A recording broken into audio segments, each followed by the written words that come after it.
Hello guys, welcome to my YouTube channel Indu's biology. Myself Anjana Rautela. और आज हम पढ़ने जा रहे हैं basics of biofuel. Basics of biofuel में भी बेसिकली हम पहले एल्गी के बारे में डिस्कस करेंगे कि एल्गी होती क्या है। तो लेट्स स्टार्ट। एल्गी के बारे में बात करने जा रहे हैं। एल्गी क्या होता है? तो देखिए यहाँ पे मेंशन है कि algae is an informal term for the large and diverse group of photosynthetic eukaryotic organism. इस चीज़ को याद रखना, एल्गी जो है वो एक फोटोसिंथेटिक यूकैरियोटिक ऑर्गेनिज्म है।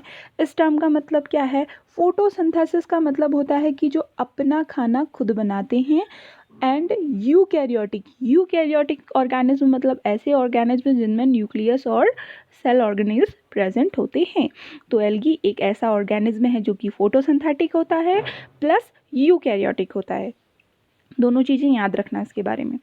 उसके बाद है कि the term algae cover many different organism capable of producing oxygen through photosynthesis. और एक चीज़ और है कि अगर एल्गी में फोटोसिंथेसिस हो रहा है तो ऑब्वियसली वो ऑक्सीजन का प्रोडक्शन तो करेगा ही करेगा। क्यों? क्योंकि हमें पता है कि फोटोसिंथेसिस हो रही है तो यहाँ पे एल्गी जो है वो सनलाइट का यूज़ करेगा, प्लस सनलाइट प्लस जो इन्वायरमेंट में CO2 प्रेजेंट है उन दोनों का यूज़ करके वो अपने लिए कार्बोहाइड्रेट बनाएगा प्लस ऑक्सीजन का भी प्रोडक्शन करेगा। तो the process of harvesting light energy from sun to generate carbohydrate. और मेनली बनाता क्या है? सन एनर्जी का यूज़ करता है प्लस एटमॉस्फेरिक CO2 का यूज़ करके वो अपने लिए कार्बोहाइड्रेट बनाता है। अब ये कार्बोहाइड्रेट है क्या? Carbohydrate is a source of energy. अगर उसकी बॉडी में कार्बोहाइड्रेट बन रहा है इसका मतलब उसे एनर्जी मिलेगी और वो सर्वाइव करेगा। प्लस ऑक्सीजन का भी प्रोडक्शन कर रहा है तो वो तो बहुत अच्छी बात है। प्राइमरली शुरुआत में क्या होता था? Algae are not highly differentiated in the way that the plant are, according to the author of algae anatomy biochemistry and biotechnology second edition. तो सबसे शुरू में एक बुक थी एल्गी की, algae anatomy biochemistry and biotechnology करके। तो उसमें बताया गया था कि एल्गी उतनी अच्छी तरीके से डिफ्रेंशिएट नहीं होती है जितने अच्छे तरीके से एक प्लांट डिफ्रेंशिएट होता है। मतलब देखो, हमें पता है जैसे एक प्लांट को देख के हम बता सकते हैं कि कहाँ पे उसकी लीव्स हैं, कहाँ पे उसकी रूट्स हैं, कहाँ पे उसका फ्लावर है। ये सारी चीज़ें हम एक प्लांट को देख के बता सकते हैं। बट एल्गी को हम ऐसे डिफ्रेंशिएट नहीं कर सकते कि ये रूट्स हैं, ये स्टेम है, ये लीव्स है। मतलब किसी भी तरीके से हम एल्गी को ऐसे डिफ्रेंशिएट नहीं कर सकते जैसा कि हम प्लांट को कर सकते हैं। ये बताया गया था जो एल्गी की एक बुक है उसमें। दिस इज टू से, मतलब ऐसा कहा जा सकता है कि they lack true root stem and leaves. Algae में ट्रू रूट स्टेम और लीव्स एब्सेंट होती हैं and a vascular system to circulate water and nutrient through their bodies. और वेस्कुलर सिस्टम भी एल्गी में एब्सेंट होता है।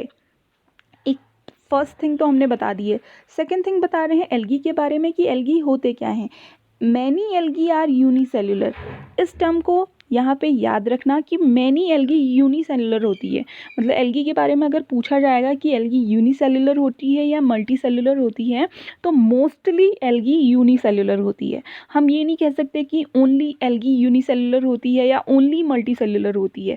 ऐसा कुछ नहीं है, दोनों प्रकार की एल्गी पाई जाती हैं। यूनिसेल्युलर भी पाई जाती है और मल्टीसेल्युलर भी पाई जाती है, लेकिन उसमें से जो मोस्टली सबसे ज़्यादा पाई जाती है वो होती है यूनिसेल्युलर एल्गी। ये बताया गया था according to the 2014 article published in the journal current biology. तो जनरल करंट बायोलॉजी का एक आर्टिकल था, उसमें पब्लिश हुआ था कि मोस्टली जो एल्गी होती हैं वो यूनिसेल्युलर होते हैं। उसके बाद बात करते हैं they also occur in a variety of forms and size. मतलब ये बहुत वैरायटी के अलग अलग फॉर्म्स मिलते हैं, अलग अलग साइज मिलते हैं एल्गी के। और they can exist as a single. ये क्या होते हैं? अकेले भी रह सकते हैं। माइक्रोस्कोपिक सेल्स होते हैं, छोटे छोटे सेल्स होते हैं। दे कैन बी मैक्रोस्कोपिक, ये मैक्रोस्कोपिक भी हो सकते हैं एंड मल्टी सेलुलर भी हो सकते हैं। देखिए यहाँ पे ये टर्म आया है मल्टी सेलुलर और यहाँ पे बताया गया है यूनिसेलुलर। तो मैंने शुरू में ही बताया था कि यूनिसेलुलर मल्टी सेलुलर दोनों होते हैं, लेकिन उसमें से जो मोस्टली होता है, मतलब सबसे ज़्यादातर जो होते हैं वो यूनिसेलुलर के फॉर्म में पाए जाते हैं। दे लाइव इन कॉलोनीज, ये कॉलोनी में रहते हैं और take an leafy appearance as the case of seaweeds such as giant kelp. और ये कॉलोनी में भी रह सकते हैं। कॉलोनी में रहेंगे तो ये लीफी अपियरेंस, मतलब बंच में रहेंगे तो लीफ लाइक एक अपीयरेंस इनका शो होगा, जैसे कि जाइंट कैल्प जो होते हैं एक फॉरेस्ट होते हैं ओशन में पाए जाते हैं, जो कि वहाँ ये लीफी अपीयरेंस शो करते हैं। तो ये तो हो गया हमारी फर्स्ट स्लाइड के बारे में, जिसमें हमने एल्गी के बारे में पढ़ा कि एल्गी होते क्या हैं, फोटोसिंथेटिक यूकैरियोटिक ऑर्गेनिज्म होते हैं और बहुत वैरायटी ऑफ फॉर्म्स में पाए जाते हैं, हाईली डिफ्रेंशिएटेड नहीं होते हैं जैसे कि प्लांट होता है, मोस्टली यूनिसेल्युलर होते हैं और माइक्रोस्कोपिक भी होते हैं प्लस मैक्रोस्कोपिक भी होते हैं, दोनों चीज़ें पढ़ी। उसके बाद ये देखो ये है, ये यहाँ पे डायग्राम शो कर रहा है ब्लू ग्रीन एल्गी का। देन देखो ये है ब्राउन एल्गी, मतलब टाइप्स ऑफ एल्गी के बारे में बता सकते हैं कि एल्गी कितने टाइप की होती है। ब्लू ग्रीन एल्गी होती है, ब्राउन एल्गी ये शो हो रही है, ये ब्लू ग्रीन एल्गी है। ब्लू ग्रीन एल्गी को दूसरे नाम से भी जाना जाता है जिसे बोला जाता है साइनोबैक्टीरिया। ठीक है, इस टर्म को याद रखना, कॉम्पिटिटिव एग्जाम्स में बहुत पूछा जाता है कि blue green algae is also known as that is cyanobacteria. और ये है तुम्हारी रेड एल्गी, मतलब इनके पिगमेंटेशन के अकॉर्डिंग इनको क्लासिफाई कर दिया है कि ये ब्राउन कलर की एल्गी है, इसको ब्राउन एल्गी बोल दिया। ग्रीन है, ग्रीन एल्गी बोल दिया। ये रेड है, रेड कलर का पिगमेंटेशन है, रेड एल्गी बोल दिया। अब इसकी इंपॉर्टेंस की बात करते हैं कि हम एल्गी को पढ़ क्यों रहे हैं, इसका क्या इंपॉर्टेंस है हमारे लिए, हमारी लाइफ में या हमारी जो दैनिक दिनचर्या है उसमें एल्गी क्या रोल प्ले कर सकता है। तो बात करते हैं probably the most important contribution of algae to our environment and well being in the generation of oxygen through photosynthesis. सबसे पहली चीज़ है, हमने जैसा कि पढ़ा था कि एल्गी फोटोसिंथेसिस के थ्रू अपना खाना बना रही है। अब फोटोसिंथेसिस के थ्रू अपना खाना बना रही है तो ऑक्सीजन का भी प्रोडक्शन कर रही है और हम लोगों को ऑक्सीजन की ही नीड होती है ना। तो हमारे जो अर्थ का सरफेस है या हमारा जो इन्वायरमेंट है उसमें जो ऑक्सीजन का जो अमाउंट को इंक्रीज़ करने के लिए जो रिस्पॉन्सिबल है, एक तरीके से एल्गी भी उसमें अपना रोल प्ले कर रही है, क्योंकि ऑक्सीजन का प्रोडक्शन बढ़ रहा है तो वो जा कहाँ रहा है, एनवायरनमेंट में जा रहा है और एनवायरनमेंट के थ्रू डायरेक्टली और इनडायरेक्टली हम लोग उसको इनहेल कर रहे हैं और हमारे लिए और हम लोग सर्वाइव कर रहे हैं। और algae are indispensable because they produce about half the oxygen in the earth atmosphere, Graham told life science. तो ये कह रहा है कि एल्गी जो होते हैं इंडिस्पेंसेबल होते हैं। अब ये क्या बोला है, इंडिस्पेंसेबल। इंडिस्पेंसेबल को अगर सिंपली बोलें तो इम्पॉर्टेंट होता है, मतलब एल्गी बहुत ज़्यादा इंपॉर्टेंट होती है क्योंकि ये हमारी जो अर्थ के इन्वायरमेंट है उसमें ऑक्सीजन का जो अमाउंट है उसको इंक्रीज़ करने में आधा कॉन्ट्रीब्यूशन इसका है। हमें पता है ऑक्सीजन हमारी 21 to 23% तक हमारी ऑक्सीजन पाई जाती है हमारे एटमोसफियर में, तो इसमें जो आधा कंट्रीब्यूशन है ये परसेंटेज को मेंटेन करने में वो एल्गी का भी है। और algal biofuel are a promising replacement for fossil fuel. तो ये कह रहा है कि अब एल्गी है, एल्गी से हम बायोफ्यूल भी बना सकते हैं, वो मैं अपने आगे आने वाले लेक्चर्स में बताऊंगी कि एल्गी से बायोफ्यूल कैसे बनता है। तो एल्गी से हम फ्यूल बना के, मतलब अपना डीजल बना के अपने ट्रांसपोर्टर जो व्हीकल्स हैं उसमें डाल के उनको रन कर सकते हैं और ये फॉसिल फ्यूल को रिप्लेस कर सकता है। All algae have ability to produce energy rich oil, मतलब सारे एल्गी ऐसे होते हैं जिनके पास एबिलिटी होती है कि वो ऑयल का अमाउंट अपनी बॉडी में ज़्यादा से ज़्यादा सिंथेसाइज करें। And several micro algae species naturally accumulate high level of oil in their dry मास, और बहुत ढेर सारे एल्गी ऐसे होते हैं जो कि अपने ड्राई मास में बहुत हाई लेवल ऑफ ऑयल को एक्यूमुलेट कर सकते हैं। उसके बाद बात करते हैं कि जो एल्गी होता है are found in a diverse habitat, मतलब बहुत जगहों पे तुम्हें एल्गी मिल जाएगा एंड कैन रिप्रोड्यूस क्विकली, और बहुत जल्दी जल्दी इनमें रिप्रोडक्शन होता है। And they also efficiently use carbon dioxide. सही बात है, हमारे इन्वायरमेंट की जो कार्बन डाइऑक्साइड है उसको भी यूज़ कर रही है। एक तरीके से CO2 हम बोल सकते हैं, जो CO2 का अमाउंट बढ़ रहा है हमारे एटमोसफियर में, एल्गी उसको भी रिड्यूस करने में एक हद तक कारगर है।